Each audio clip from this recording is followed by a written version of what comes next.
Hello friends, welcome to ரோஜ்காஸ் YouTube channel. So friends, இன்றைக்கி நம்ம வந்து காரை பற்றின இன்ஃபர்மேஷன் எதுவுமே நம்ம பார்க்க போகிறது கிடையாது. இப்போ உள்ள சுச்சுவேஷனில் வந்து ரொம்பவே மோசமான நிலைமையில் வந்து உலகம் இருக்குது. ஸோ இந்த சுச்சுவேஷனில் வந்து நம்ம இன்றைக்கி பார்க்க போகிறது என்ன பார்த்தீங்கன்னா, ஒரு யூஸ்ஃபுல்லான ஒரு இன்ஃபர்மேஷன் தான் நம்ம பார்க்க போகிறோம். என்னென்னு கேட்டிங்கன்னா, ஆவி பிடிக்கிறோம் பார்த்தீங்களா, அந்த ஆவி பிடிக்கிறது வந்து நிறைய பேர் வந்து பண்ணுற தப்பு என்ன பார்த்தீங்கன்னா, மூலிகைகள் யூஸ் பண்ணுறது கிடையாது. ஆவி பிடிக்கிறதுனா ஜென்ரலாக அவங்க வந்து விக்ஸை வந்து போட்டு அவங்க வந்து ஆவி பிடிக்கிற மாதிரி ஃபாலோ பண்ணிட்டுருக்காங்க. ஆனால் அது ஒரு கரெக்டான ஒரு முறையே கிடையாது. என்ன சொல்கிறதுனா, ஆவி பிடிக்கிறது வந்து நம்ம வந்து கண்டிப்பாக இயற்கை மூலிகைகள் தான் யூஸ் பண்ணணும் அப்படிங்கிறது தான் முறை. ஸோ அப்போ என்னென்ன யூஸ் பண்ணலாம் அப்படிங்கிறதோட டிப்ஸை தான் நான் இந்த வீடியோவில் காமிக்க போகிறேன். ஆல்சோ அது ஒரு டெமான்ஸ்ட்ரேஷனாகவே நானே உங்களுக்கு வந்து பிடிச்சி காமிக்கிறது மாதிரி தான் இந்த வீடியோ நான் வந்து ஷூட் பண்ணியிருக்கிறேன். ஸோ வந்து உங்களுக்கு எப்படி அதை என்னென்ன சேர்க்கணும், அதை வந்து எப்படி சேர்க்கணும், ரொம்ப வந்து கஷ்டமான ஒரு இதே கிடையாது ஆவி பிடிக்கிறது. ஸோ அது சேர்த்து அதை எப்படி நம்ம வந்து நீங்கள் நிறைய வீடியோஸ் பார்த்துருப்பீங்க, நிறைய படங்கள் கூட பார்த்துருப்பீங்க. ஆனால் என்னென்ன சேர்க்கணும் அப்படிங்கிற விஷயம் வந்து உங்களுக்கு தெரியாமல் இருக்கும். ஸோ அதை தான் நம்ம இந்த வீடியோவில் பார்க்க போகிறோம். ஃப்ரெண்ட்ஸ், இந்த வீடியோ நீங்கள் ஸ்கிப் பண்ணாமல் பாருங்கள். ரொம்பவே யூஸ்ஃபுல்லான இன்ஃபர்மேஷன். இப்போ உள்ள சுச்சுவேஷனில் நம்ம உலகம் வந்து நம்ம இந்தியாவை வந்து இப்போ வந்து அழிஞ்சிட்டு இருக்கக்கூடிய சுச்சுவேஷனில் வந்து கண்டிப்பாக வந்து நீங்கள் வீட்டில் இருந்து இந்த லாக்டவுன் பீரியடில் வந்து உங்களுக்கு வந்து எடுத்துக்க ஒரு பெஸ்ட்டான ஒரு ரெமெடி வந்து இதுதான்.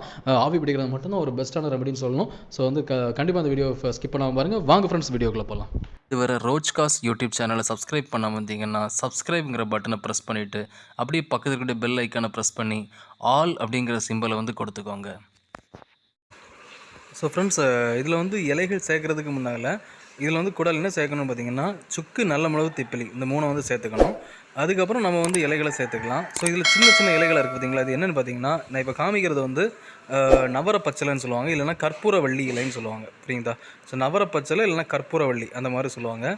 ஸோ நவரப்பச்சலையும் கற்பூரவள்ளியும் அப்புறம் வந்து தூதுவளையும் இப்போ சேர்த்துருக்காங்க.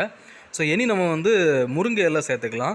ஸோ முருங்கை இலை இந்த அளவுக்கு எடுத்துக்கோங்க, சரிங்களா? ஸோ வந்து முருங்கை உங்கள் வீட்டில் இருந்தாலோ இல்லை பக்கத்தில் வீடுகளில் இருந்தாலோ நீங்கள் எடுத்துக்கோங்க. எடுத்து நல்லா அதை கழுவிக்கோங்க ஃபஸ்ட்டு, ஓகேங்களா? ஸோ நல்லா ஃபஸ்ட்டு வந்து வாஷ் பண்ணிக்கணும். ஏன்னா வந்து அதில் நாப்புழுக்கள் ஏதாவது இருக்கலாம். ஸோ வந்து அதை வாஷ் பண்ணி நீங்கள் வந்து போட்டுக்கோங்க. அதுக்கு அடுத்தபடி நம்ம எடுக்கிறது வந்து நொச்சி, ஓகேங்களா? ஸோ நொச்சி வந்து இந்த மாதிரி கொலையாக பறித்து அதை வந்து சின்ன சின்ன இலைகளை வந்து பிச்சு எடுத்துக்கோங்க, சரிங்களா? கொலையோடி போட வேண்டாம், அந்த இலைகளை பிச்சு எடுத்துக்கோங்க. ஸோ இது வந்து என்ன நொச்சின்னு பார்த்தீங்கன்னா, கரு நொச்சி அப்படின்னு சொல்லுவாங்க, ஓகேங்களா? ஸோ நொச்சிலே 2 டைப் இருக்குது. அதிகபட்சமாக கிடைக்கிறது வந்து இது கிடைக்காது ரொம்ப. ஆனால் வந்து வெள்ளை நொச்சி வந்து அதிகபட்சமாக கிடைக்கும். ஆனால் கரு நொச்சி ரொம்ப ரேராக தான் கிடைக்கும். ஆனால் கரு நொச்சி தான் நீங்கள் கண்டிப்பாக சேர்க்கணும். ஏன்னா அதுதான் நல்ல ஒரு மருத்துவ குணம் உள்ளது, ஓகேங்களா? ஸோ அதனால் கரு நொச்சி வந்து எடுத்துக்கோங்க. ஸோ அதை வந்து இந்த மாதிரி பிச்சு இலைகளை மட்டும் வந்து எடுத்துக்கலாம். ஓரளவுக்கு அந்த இது காம்பெல்லாம் அவாய்ட் பண்ணிக்கலாம். ஸோ இலைகளை மட்டும் எடுத்து நீங்கள் வந்து நல்லா வாஷ் பண்ணி அதுக்கப்புறம் நம்ம அதை வந்து என்ன பண்ணிக்கலாம்னா பானையில் வந்து சேர்த்துக்கணும், ஓகேங்களா? ஸோ இப்போ இது வரைக்கும் நம்ம சேர்த்துருக்கிறது என்னென்னு பார்த்தீங்கன்னா, தூதுவளை, அப்புறம் நவரப்பச்சலை அதாவது கற்பூரவள்ளி, அப்புறம் வந்து நொச்சி, அப்புறம் முருங்கை இலை, இவ்வளவு நம்ம சேர்த்துருக்கோம். என்ன நம்ம வந்து சேர்க்க போகிறோம் இனி அடுத்தபடியாக நம்ம பார்த்தீங்களா, நொச்சி வந்து எப்படி இருக்குன்னு பாருங்கள். ஸோ வந்து இதை மாதிரி தான் இருக்கும், ஓகேங்களா? நொச்சி இலை வந்து இதை மாதிரி தான் இருக்கும். உங்களுக்கு கொஞ்சம் டிஃப்ரென்ஷியேட் பண்ணி காமிக்கணும்னா, அது அதோடைய இது பார்த்தீங்களா, தழு இருக்குது பார்த்தீங்களா, அந்த தழு வந்து எப்படி இருக்கும்னா அதுக்கு பின்னால் இந்த மாதிரி வயலட் கலரில் இருக்கும், ஓகேங்களா? ஸோ அது வந்து இந்த மூலிகை எப்படி இருக்குங்கிறத நீங்கள் பார்த்துக்கோங்க. தப்பான மூலிகை நீங்கள் வந்து எடுத்துடக்கூடாது. நொச்சி வந்து இப்படி தான் இருக்கும். ஸோ அதை வந்து அதை காமிக்கிறேன். அடுத்தபடியாக நம்ம வந்து வேப்பிலை எடுத்துக்கணும், ஓகேங்களா? ஸோ வேப்பிலையும் அதே மாதிரி தான் மொத்தமாக வந்து கொலையோடு நீங்கள் வந்து போட வேண்டிய அவசியம் இல்லை. அதில் உள்ள இலைகளை மட்டும் நீங்கள் வந்து பறிச்சிக்கலாம். ஸோ பறித்து நம்ம வந்து ஒரு கொத்தாக எடுத்து அதை வந்து வாஷ் பண்ணி அந்த மாதிரி போடுற மாதிரி இருக்கும், ஓகேங்களா? ஸோ வந்து இதை எடுத்துகிட்டு இருக்காங்க. எங்கள் அம்மா தான் இதை ப்ரிப்பேர் பண்ணிட்டுருக்காங்க. ஆக்சுவலாக வந்து இது எனக்கு எப்படி பண்ணணுன்னு கூட தெரியாது. எங்கள் அம்மா தான் பண்ணாங்க. ஸோ அதை தான் நான் உங்களுக்கு காமிச்சிட்ருக்கேன். ஸோ இது மாதிரி வாஷ் பண்ணிக்கோங்க. ஸோ வாஷ் பண்ணி நான் நீட்டாக இது பண்ணிக்கோங்க. ஸோ அதில் ஏதாவது அசடுகள் இருந்துச்சுன்னா அது போயிடும். ஸோ அதை போட்டுக்கலாம். போட்டுக்கிட்டு இது கூட நம்ம வந்து இனி வந்து வாட்டர் வந்து சேர்க்கணும். அதுக்கு முன்னால் வந்து தூதுவளை நான் உங்களுக்கு காமிக்கலை. ஸோ அதனால் காமிக்கிறேன் பாருங்கள். தூதுவளை இப்படி தான் இருக்கும், ஓகேங்களா? ஸோ தூதுவளை இலை வந்து முள்களாட்டம் ஆனது, ஓகேங்களா?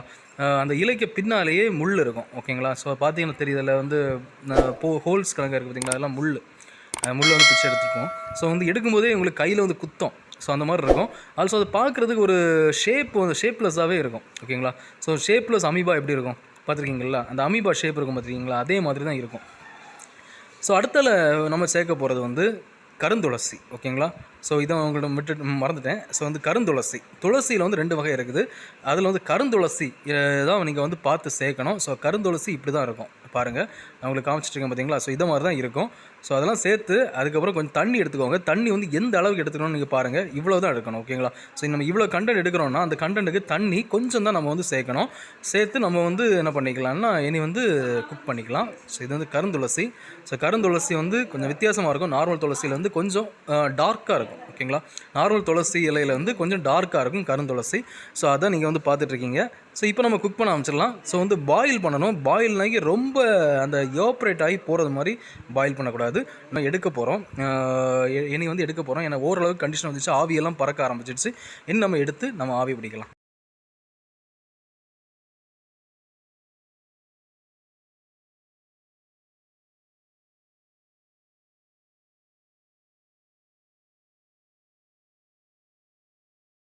ஸோ ஃப்ரெண்ட்ஸ், இது வந்து ஃபஸ்ட்டு ஷிஃப்ட் வந்து முடிஞ்சிருக்குது. இதை மாதிரி ஒரு பெட்ஷீட்டை வந்து போட்டுட்டு நீங்கள் வந்து என்ன பண்ணணும்னா அதை வந்து ஃபுல்லும் கவர் பண்ணிடணும். நீங்கள் வந்து அந்த எந்த பானையில் வந்து வைக்கிறீங்களோ அந்த ஆவி பிடிக்கிறது நீங்கள் வச்சுருக்கீங்க பார்த்தீங்களா, அந்த பானையை வந்து நீங்கள் வந்து ஃபுல்லி வந்து இது மாதிரி ஒரு திக்கான ஒரு பெட்ஷீட் எடுத்துக்கோங்க. பெட்ஷீட் எடுத்து ஃபுல்லி கவர், நம்ம உடம்பையும் கவர் பண்ணிடணும். ஆல்சோ வந்து அந்த பானையில் கூட அந்த ஆவி வந்து வெளியே போகாத அளவுக்கு நீங்கள் வந்து கவர் பண்ணிடணும். ஸோ கவர் பண்ணி தான் நம்ம வந்து என்ன பண்ணணும், ஆவி பிடிக்கணும். ஸோ நீங்கள் அதை பார்த்துட்டு தான் இருந்தீங்க எப்படி அதை வந்து நான் வந்து பண்ணினேன் அப்படிங்கிற ப்ரொசீஜர் நீங்கள் பார்த்துட்டு இருந்தீங்க. ஃபஸ்ட்டு இந்த அளவுக்கு பார்த்தீங்களா, செம்மையாக வேர்த்து இருக்குது. நீ பார்த்து தான் இருக்கீங்க, ரொம்ப வேர்த்து இருக்குது. ஸோ இந்த அளவுக்கு வேர்வை வந்து வரணும். ஏன்னா அந்த ஹீட்டில் தான் வந்து அந்த கிருமிகள் ஏதாவது இருந்துச்சுன்னா கூட அது வந்து சாகும், ஓகேங்களா. ஸோ இது வந்து எல்லாரும் எடுத்துக்கணும். ஆக்சுவலாக வந்து ஒரு ப்ரிகாஷனுக்காக தான். ஸோ வந்து நான் லாக்டவுனில் இருக்கிறேன். ஸோ வந்து எனிஹவ் நம்ம வந்து இவ்வளோ பரவிட்டு இருக்கக்கூடிய சுச்சுவேஷனில் நம்மளும் எடுக்கணும் அப்படிங்கிறதுனால தான் நான் ஒரு ப்ரிகாஷனரிக்காக நான் வந்து எடுத்துருக்குது, ஓகேங்களா. ஸோ வந்து இப்போ வந்து கொஞ்சம் ரெய்னியாக வேறு இருக்குது, ரொம்ப ரெய்னாக இருக்குது. ஸோ அதனால கூட நமக்கு வந்து சளி வரலாம். ஸோ அந்த சளியாக இருந்தால் கூட அது வந்து போயிடும், ஓகேங்களா. ஸோ வந்து ஒரு பெஸ்ட் ஒரு இதுன்னா இதுதான் ஆவி பிடிக்கிறது, ஓகேங்களா. ஸோ நல்ல ஒரு இது. ஸோ இப்போ வந்து நான் ஒரு தடவை எடுத்துருக்கிறேன். ஸோ இப்போ வந்து கொஞ்சம் ஆவியெல்லாம் போயிடுச்சதுனால மறுபடியும் ஒருக்கா வந்து அதை வந்து ஹீட் பண்ணுறதுக்காக அம்மா வந்து கொண்டு போயிருக்காங்க. ஸோ இதை வந்து கொஞ்சம் ஹீட் பண்ணி இன்னும் வந்து கொஞ்சம் ஆவி வரும்போது அவங்க வந்து எடுத்துகிட்டு வருவாங்க. அப்போ மறுபடியும் நான் வந்து பிடிப்பேன், ஓகேங்களா.